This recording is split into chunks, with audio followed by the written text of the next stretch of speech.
Every year I look at this remarkable carnival and think to myself, surely that's it, that there's no more we can add to this. But every year, Michael and the committee and the team behind them just polish a little bit more on that wonderfully burnished cup. Hello and welcome to your Daily Bite from the Victorian Spring Racing Carnival. And Melbourne Lord Mayor Robert Doyle got it right when he spoke passionately about the impact of Emirates Melbourne Cup Week. 4 days of Group 1 racing at Flemington starts this Saturday with the Amy Victoria Derby and 3 other Group 1 races, plus final hit-outs for the Emirates Melbourne Cup. The official launch of Cup Week was held at Melbourne's Crown Casino Complex, with fashion and style, plenty of celebrities, and downstairs on the riverfront, even a few old Melbourne Cup champs. For new VRC chairman Michael Byrne, this year's Cup Week holds more intrigue than ever before. The cocktail of international horses that we have here and locally owned ex-internationals and a few locally bred is quite something. So the intrigue around the race this year itself is going to be extraordinary. And then, of course, on the undercard throughout the week, have we ever seen a lineup of more exceptional superstars or budding superstars? So I think we're in good shape on the track. The impact of the internationals was pressed home when second acceptances for the Cup were taken today, leaving 47 horses still with the dream. 13 of them are trained in the Northern Hemisphere, and 10 of the visitors are already guaranteed a run, with the other 3, Moyenne Corniche, Saptapadi and Bauer, on the cusp of a start, sitting 27th, 28th and 29th in the order of entry for the field of 24. French pair Americain and Dunedin head the markets.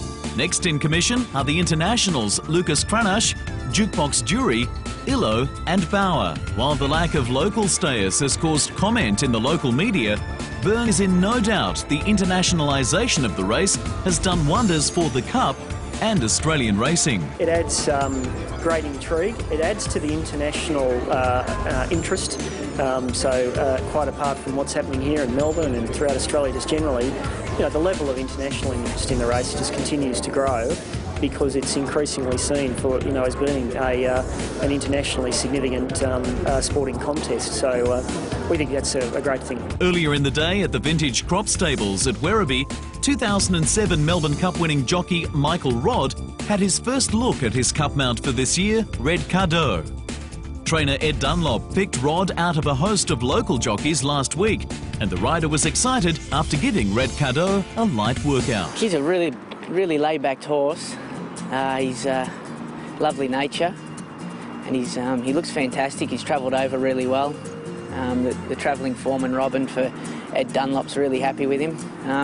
They say he needs a little bit of juice on the ground, which is coming now, which is really nice for him, and really happy with him. With the international horses dominating the market this year, it's been harder for local jockeys to secure a ride in their greatest race.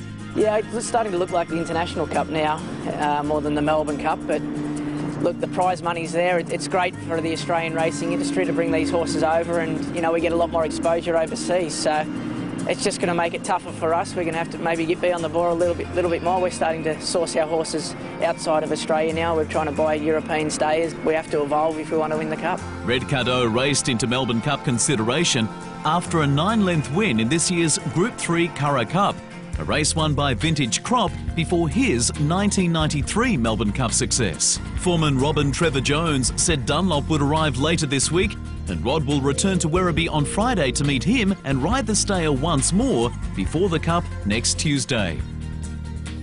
Over in the Newminster stables, Americain did only light exercise after his Moonee Valley Cup win, with assistant trainer Stephanie Jay reporting he has come through the race well. Michael Rodd was certainly impressed with the French stayer's win. That was a very easy win on Saturday, and I'm sure he had a fair bit up his sleeve if Gerard wanted him to extend, so he looks like he's the benchmark. And that's all for now, but we'll be back again tomorrow with another bite out of the Victorian Spring Racing Carnival.